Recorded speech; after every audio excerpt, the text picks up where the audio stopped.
My aunt, who lives in Houston with my uncle and two of her adult children and their families, posted this meme on Facebook this week. For my non-Houston friends, to help you understand the devastation. Houston is huge. The greater metropolitan area is circled by the Grand Parkway, which is 170 miles around. That means that inside there are over 2,200 square miles of densely inhabited urban and suburban neighborhoods. Imagine if the entire state of Delaware was underwater, with 3 times the population of Manhattan living there. That's Houston, and it's still raining.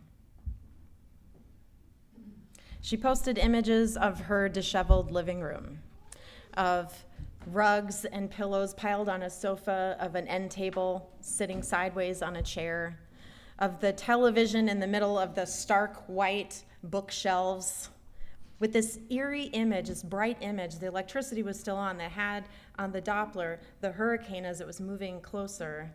Even as the effects of the hurricane, the water, were rising up on the floor to meet the screen.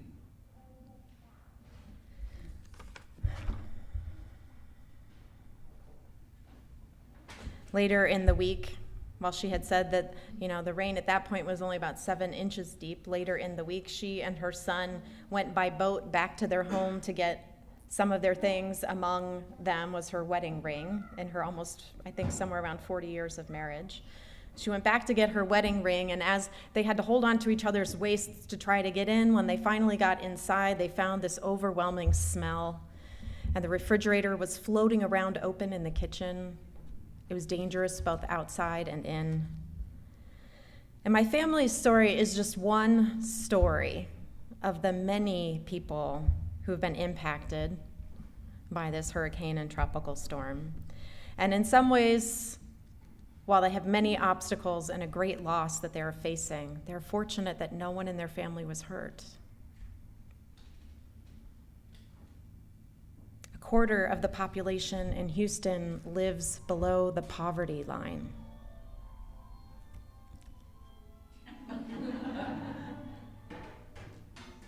Where is that coming from? I feel like I've been here before. Yeah. At least my aunt and uncle, they have the financial means to try to work towards recovery. Some people, a quarter of the population below the federal poverty line, will not have such a challenging opportunity still, but the means by which to try to do that. 20 trillion gallons of water, enough to supply New York City's needs for over 5 decades. I heard another, just trying to imagine the tumult and the numbers, just to get some image of the kind of devastation. I also heard in the 51 inches of rain that if this amount fell on DC, just within the city limits, it would be enough to flood the city up to the level of the Empire State Building.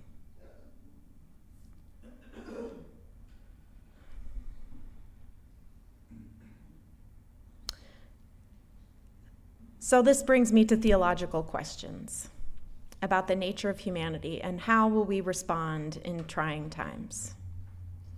And there are different theories that exist about what we're prone to do when we are handling way too much and our social order is flooded away. Some people claim that we're going to panic and that we're going to turn against one another to protect our own, that it's survival of the fittest and pandemonium, anarchy, fear are natural outcomes. Some people, assuming this, say, well, then we better arm ourselves against the base nature of other people. We've already heard this viewpoint on the news from some Houstonians. We've also heard it from politicians and filmmakers before, right? That when there's a crisis, we will turn against one another. People claim that they're just being on the defensive when they put up signs like this one that was put online, that was found in a stop sign, attached to a stop sign in a Western Houston neighborhood that said, "If you loot, we shoot," next to a marker-drawn image of a police badge and a revolver. leery of these assumptions about the human psyche, the author Rebecca Solnit started researching a few years ago. This book came out, but she started researching how do people respond to disasters. And she looked at over a dozen natural disasters that have happened around the globe in the last 100 years, including the San Francisco earthquake of 1906, September 11th, and Hurricane Katrina. In her writing, she illumines a different perspective on how humans respond, sharing examples of how people in these kinds of horrific circumstances can actually discover and create among themselves this momentary sense of utopia. She found that when society is wiped out, new configurations and possibilities have to be born. They don't have to be beneficial possibilities that emerge, but they can be and often are.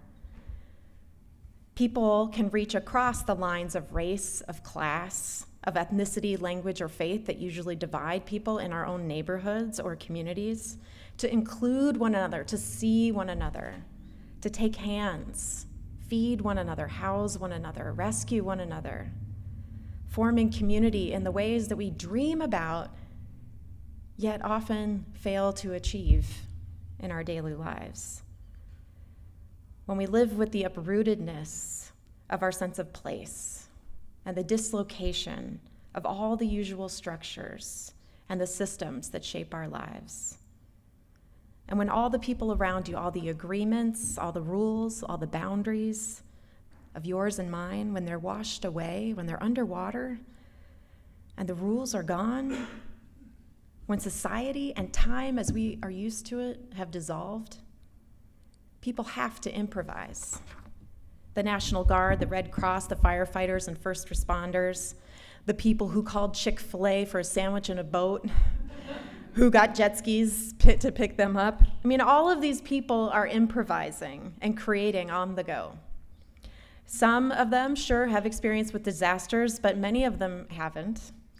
The grocery store and hotel owners, the mega church leaders, the furniture store owners, everyone's navigating around unknown sunken debris and the known social boundaries. What happens next is unknown until each person makes their choice in the moment. What am I going to do to shape it next? And while this is always the case, we are constantly making choices that create and recreate the community around us. I mean, I'm always amazed. People stay in their lane most of the time when we're driving, right? Like, it's just paint on the ground, but we all agree to it. And it's powerful that we do.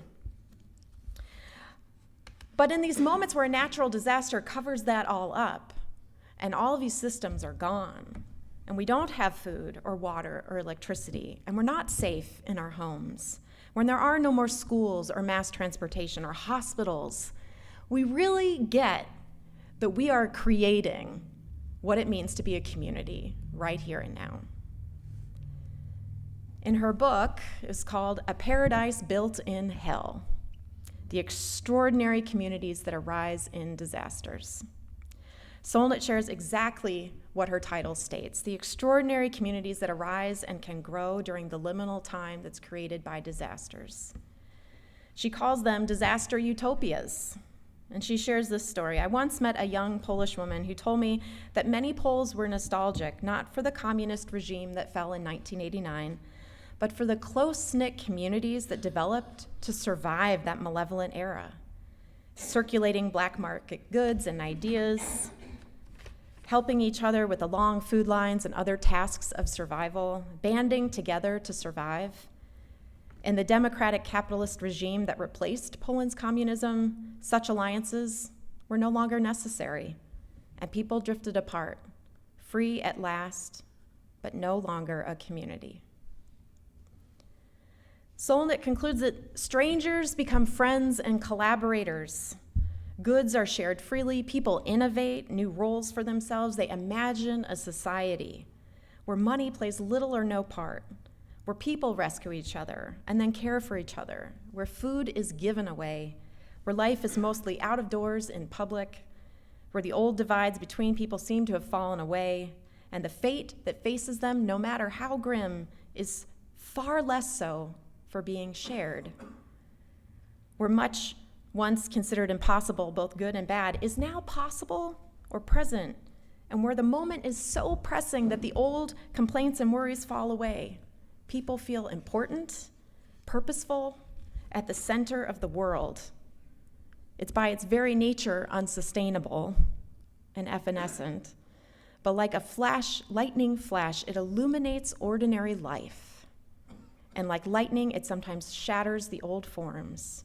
It is utopia itself for many people, though it is only a brief moment during terrible times. And at the time, these people managed to hold both irreconcilable experiences, the joy and the grief. Another writer describes this sense of utopia stemming from the fact that people remember we have agency and we belong to one another. Agency to know that our actions matter and that we are a part of, that we are seen, that we are cared for, and that we care for others in ways that we usually don't. Agency and belonging, two sources of meaning that for many are notably absent in our current time. It's often what brings people to church, right?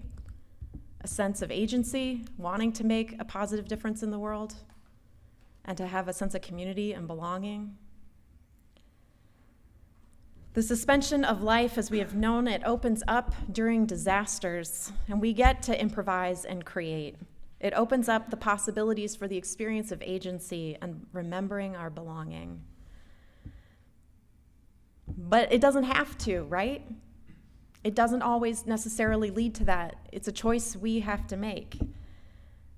In a roundabout way, Solnit argues that people who believe pandemonium will set in and they form militias to patrol their neighborhoods, they're also reclaiming agency and belonging.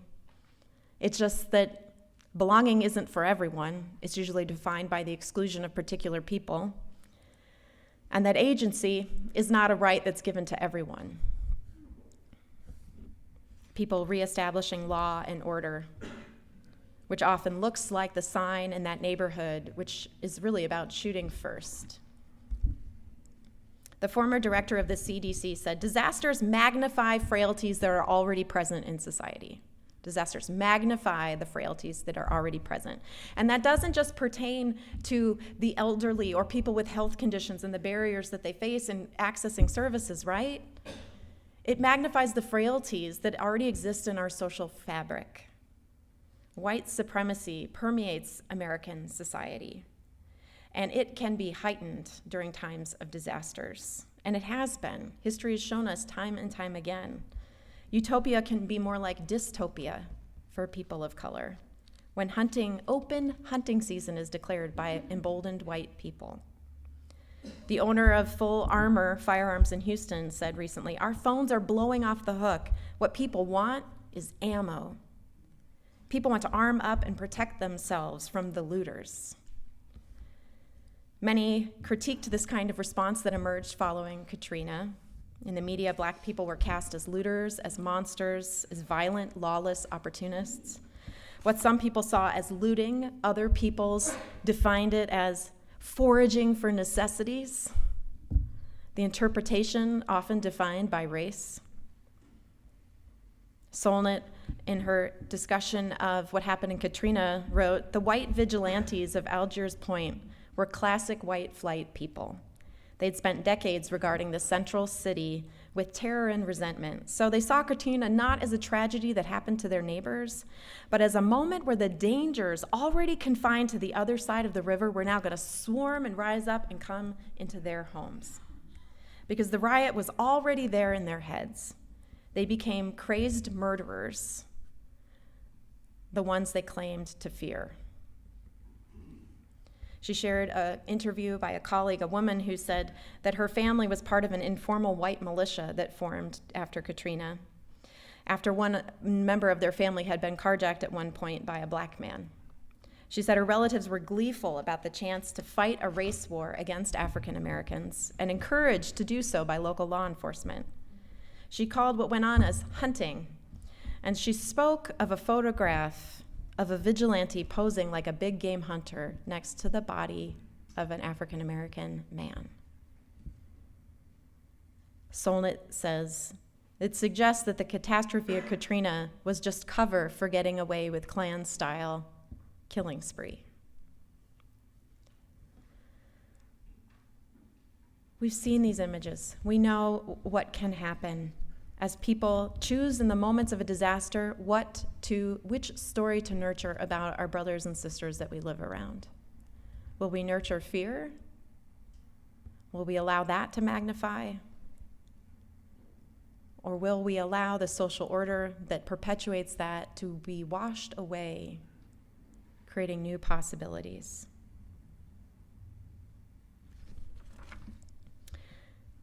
I started listening to Solnit's book, not because of the hurricane, actually. I started listening to it online before the hurricane, drawn to it for political reasons, rather than weather-related reasons. Given our current political climate and what we have faced this last year, the rise of organized and weaponized white supremacists, and while it's not as nearly as intense or seismic by any means, but I was also thinking about the fact that our congregation is entering this time of wilderness in our interim ministry. I figured that stories about extraordinary communities arising in the midst of challenging circumstances would provide some good soul food that I need and that I imagine you do too. Because we may not have an actual flood here, but we feel it, right? We are living, if we examine the political and cultural time we are living in, we are in a political flood. And the waters are rising and have been. We've always lived in a white supremacist nation since our inception. But the waters are moving in a way that more people are getting uncomfortable with that reality. More white people are becoming more uncomfortable and aware of that reality. This year, we know in Iowa, we were flooded at our state house. Legislation targeting brown and black people through immigration crackdown, stand your ground legislation is in our state. New voter ID laws, patriarchal legislation to control women's bodies, our reproduction. It's felt like a disaster in so many ways. A human rights disaster has hit. The toll has been hard to deal with.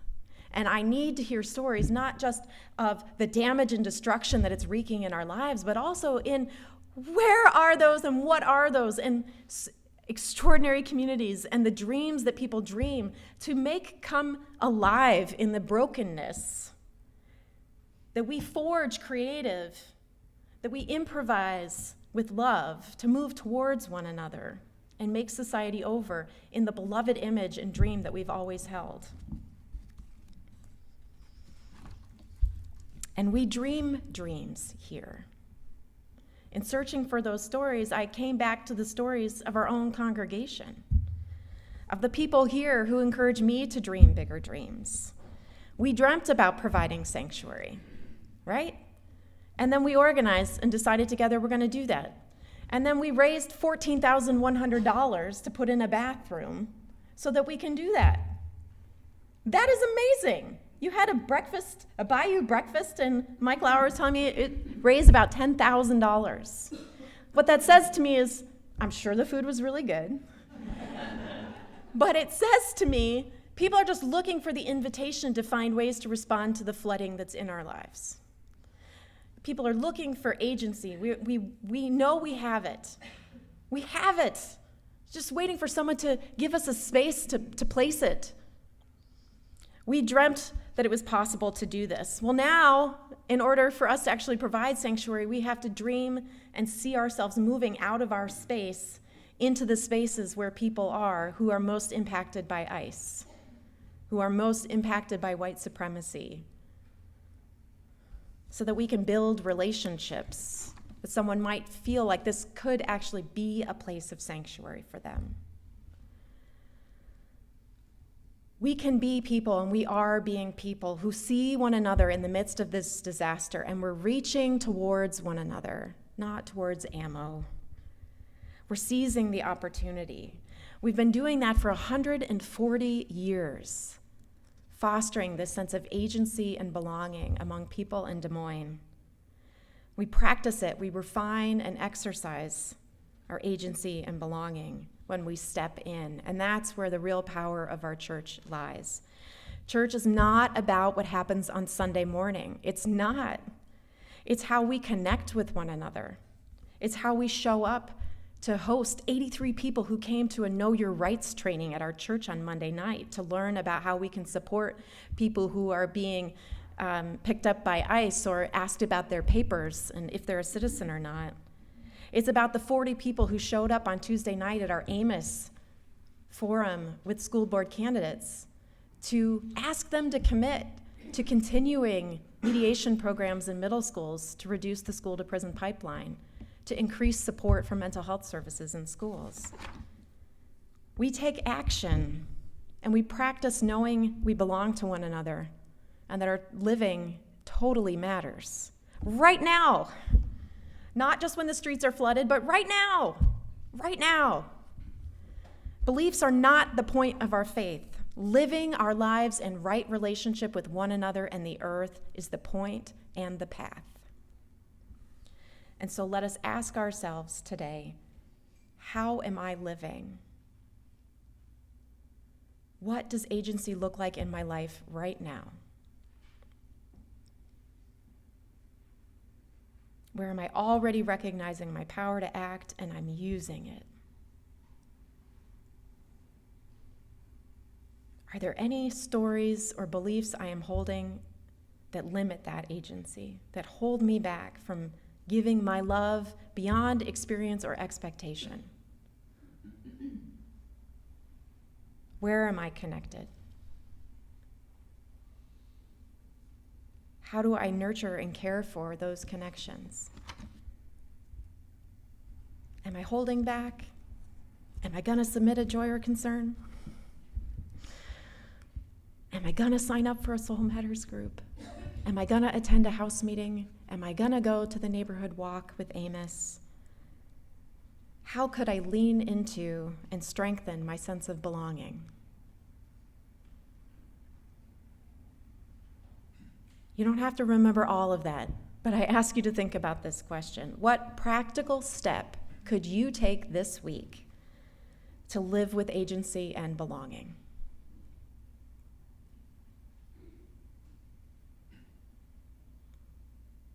Will you raise your hand if you know, I'm not going to call on you. I just want to see, do you have a practical way that comes to mind that you can live with agency and belonging this week? If you don't, you have a conversation topic during coffee hour following the service. Ask some people, what does agency and belonging look like in your life this week? If you need a suggestion, consider going over to the table that's talking about support DACA, defending it. There are notes about it in the order of service, and there are people who are going to be at the table to give you some talking points and information about how we can connect on our values. Consider teaching RE in the church this year. You'd be part of a teaching team. You're only there a couple times a month where you get to build wonderful relationships with children as they're discerning and learning about our faith. Join me at our Habitat for Humanity building days. How can you step in?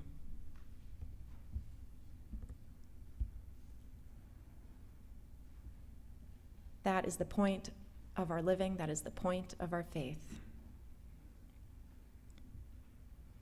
Amen. Amen.